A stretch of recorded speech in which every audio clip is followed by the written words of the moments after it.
Kembali lagi dengan saya Sulan Kitri. Kali ini kita mau lanjut ya terkait dengan topologi. Ini memanajemen topologi ya. Kita lanjut ke pembuatan topologi. Kemudian pilih open. Nah, di sini perlu diketahui ya, untuk pinet di menu kiri, tapi kita harus hover dulu kursornya ke kiri. Nah, di sini akan muncul add an object, sama aja klik kanan node, kemudian setup node, berarti kita mau node ini mau apa, mau start, mau config, mau wipe, mau console dan sebagainya ya. Kemudian ada apa lagi, startup config. Di sini startup config ini ketika di start ada beberapa script yang memang sudah dijalankan gitu ya. Nah itu startup config. Kemudian ada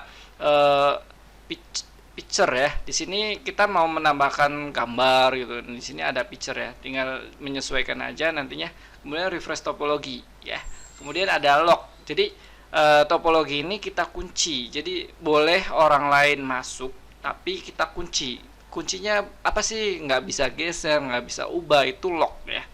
Kemudian ada apa lagi? Ada close lab. Nah, close lab itu untuk kita keluar lab tapi posisi lab masih jalan ya. Misal ada Windows 7 masih di start. Nah, close lab itu Windows 7 masih ada gitu, masih running. Kalau masuk lagi ya masih bisa lanjut.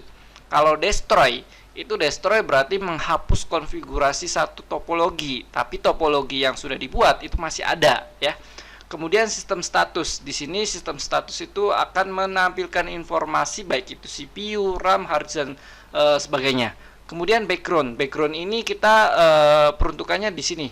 Mau dark ya, akan muncul item seperti ini. Kemudian 3D. Nah, 3D itu agak gimana gitu di matanya. Kemudian no grid. No grid itu tidak ada garis. Jadi menyesuaikan kebutuhannya seperti apa ya. Kemudian ada workbook. Workbook ini diperuntukannya misalkan buat topologi, ada tutorialnya gitu. Misal ya, jadi topologi A gitu, misalkan kita kasih tutorialnya apa. Tidak hanya tutorial dalam bentuk soal atau apa, ini workbook ya, nantinya muncul. Contoh kita nama workbooknya soal, kita coba ya, PDF di sini. Kita tambahkan, klik soalnya, lalu pilih upload. Nah, upload file PDF. PDF-nya apa gitu. Contoh di sini kita mau upload soal kelas 10 ya, administrasi. Kemudian DPKK. Mana nih? Soal praktik DPKK. Nah, semester 2. Nah, di sini kalau sudah save. Ya, kalau sudah save, oke, berarti kita udah berhasil. Kemudian kalau sudah, kita kembali lagi ke yang topologi ya, kita close. Kemudian kembali ke topologi. Nanti di sini muncul. Kita refresh terlebih dahulu, refresh topologi. Nah, misalnya tidak muncul, berarti kita refresh browser, refresh. Nah, nanti di sini ada soal. Nah, soalnya di sini muncul nih soalnya, atau misalkan tutorial atau apa, nanti menyesuaikannya. Kemudian di sini kita coba buat topologinya, topologi sederhana ya. Pertama ada internet, kemudian kita ada klien ya. Jadi kita hubungkan antara internet dan klien. Contoh, kita klik, ini ada konektor ya, klik tahan, arahkan ke node yang mau dihubungkan, kemudian lepas, nanti pilih save. Nah, ini sudah terhubung nih. Ini VPCS. Ingat, VPCS itu hanya sebatas command line atau konsol, hanya bisa ping ya. Oke, kita start. Kita coba jalankan. Kalau sudah, kita coba. Nah, kalau sudah, kita coba minta IP ya. Perintah untuk minta IP ya IP aja. Sorry, IP DHCP. Nah, nanti DORA. Kalau DORA berarti ada service DHCP server yang aktif di jaringan tersebut. Kita tampilkan show IP. Nah, ada IP-nya. Kalau sudah, kita coba ping 8888. Artinya sudah terhubung ke internet ya. Kita coba ping pakai domain google.com. Nah, ini juga sudah terhubung ya. Kemudian kita mau uji coba lagi pakai Windows 10 ya. Kita hubungkan ke internet. Kita ke atasin dulu, kemudian ada konektor, tarik ke internet. Nah, artinya VPCS dengan Windows 10 ini masih satu jaringan. Start.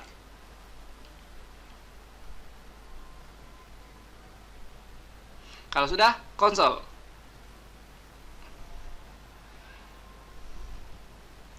Tunggu sampai proses startup selesai.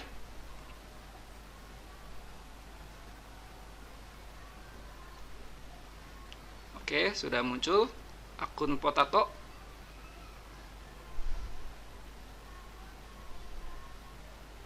Nah, kalau sudah, ini sudah bisa terhubung ke internet. Kita uji coba dulu ya. Kita buka CMD IP config, kita cek dulu IP-nya. Nah, IP-nya 10.24.24.10 ya. Kita coba buka VPCS, IP-nya tadi berapa? Kita scroll ke atas. Oke, IP-nya 9 ya, 10.24.24.9. Kita coba tes koneksi ke VPCS ping 10.24.24.9. Nah, ini hasilnya replay alias nyambung. Misalkan tidak ada host atau tidak ada node di IP yang lain, misal 11. Ini kan belum ada ya. Enter. Nah, maka tampilannya bukan replay tapi destination host unreachable. Jadi tujuannya tidak ditemukan. Oke, seperti itu. Kita coba ping 88 dari Windows 10, berhasil tidak? Oke, udah replay. Kita coba pakai domain ping google.com. Replay juga. Kita coba tes koneksinya menggunakan browser ya. Berarti kita langsung buka ke internetnya. Oke, lalu di sini coba ketikkan google.com. Nah, kita udah bisa buka akses internetnya. Coba buka detik.com. Oke, detik kebuka. Kemudian kita coba buka kompas.com. Oke, Kompas. Wah, kayaknya Kompas lagi error. Kita coba buka yang lain. YouTube. Oke, YouTube kebuka ya. Nah, artinya VPCS dengan Windows 10 itu jaringannya sama. Oke, kita coba pakai MikroTik ya. Jadi ada MikroTik, nanti di sini ada Windows. Kita hubungkan dari internet dulu ke sini ya, ke MikroTik, save, kemudian dari MikroTik ke Windows, save. Nah, artinya MikroTik, Windows 10 dan VPCS itu satu jaringan. Tapi kalau untuk Windows 7 itu beda jaringan. Karena apa? Di sini ada router ya. Nanti dibahas di materi yang lain. Oke, kita coba start dulu. Start. Kita start. Oke, nanti kita konsol ya di MikroTik. Kita konsol. Kemudian nanti login menggunakan user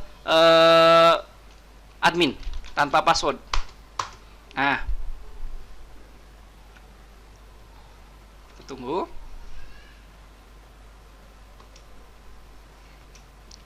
Oke, kalau sudah kita coba. Nah, kalau untuk MikroTik konsolnya ngebug ya. Jadi kita harus close konsol dulu. Close konsol lalu buka lagi. Nah, ini tidak akan ngebug. Ya. Kalau sudah, kita coba tambahkan minta IP deh dari Ether 1.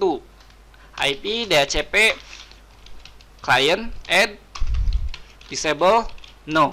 Interface Ether 1. Ya. Oke, ini interface di DHCP lainnya udah ada, berarti IP address print. Nah, berarti udah ada ya IP-nya. Oke, kita tambahkan IP Ether 2 yang arah ke Windows D. IP AD. Berarti perintah yang di MikroTik itu bisa disingkat. Kita coba masukkan 10 10 01/24 ya. Interface-nya kemana? Ether 2. Oke, ya. Di sini kita sudah menambahkan IP address print. Berarti ada 2. Ether 1 dan Ether 2 ya. Nah, kita mau ngulang nih. Cukup satu node yang ngulang. Misalkan saya mau ngulang itu di bagian MikroTiknya aja gitu ya. Tinggal klik kanan wipe. Wipe berarti itu menghapus hanya satu node. Kalau destroy berarti itu menghapus satu topologi. Jadi misalkan kita udah config-nya banyak nih, tapi ada kesalahan. Nah, tapi kesalahannya itu hanya satu node, berarti node itu yang harus kita hapus atau kita ulang dari awal gitu. Kita wipe. Yes. Kalau sudah, kita start lagi. Start. Kalau udah tanda apply, nanti reconnect aja di sini. Ya, reconnect. Nanti kita ulang dari awal prosesnya. Admin, enter, enter.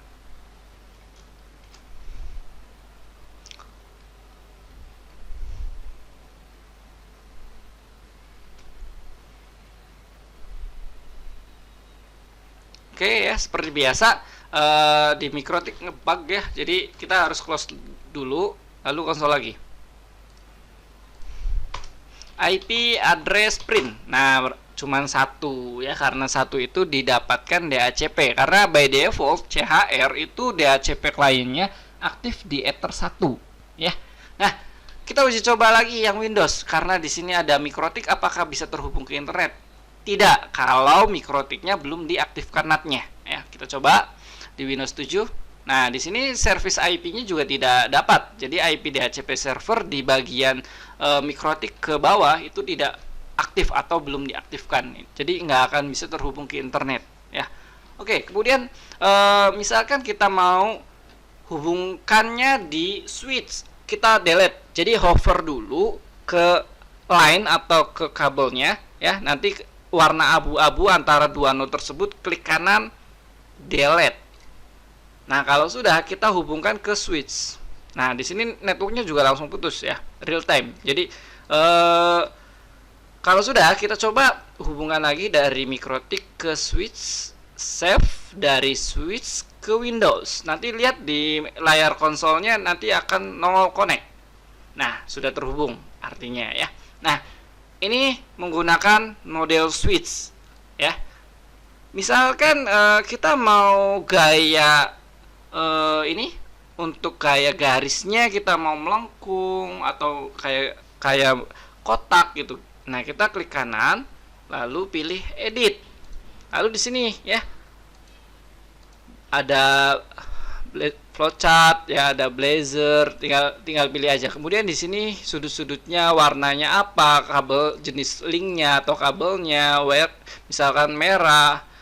Kemudian stylenya pakai putus-putus atau putusnya banyak atau titik-titik, tergantung kebutuhannya.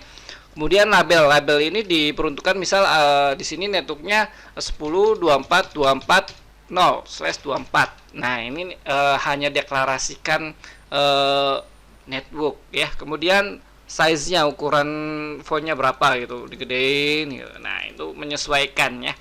Kalau sudah, jangan lupa di apply. Kalau misalkan tidak di apply, itu nggak akan terjadi perubahan. Apply. Nah, di sini udah berubah ya. Oke, untuk manajemen topologi cukup sampai sini. Terima kasih, sampai bertemu di video berikutnya.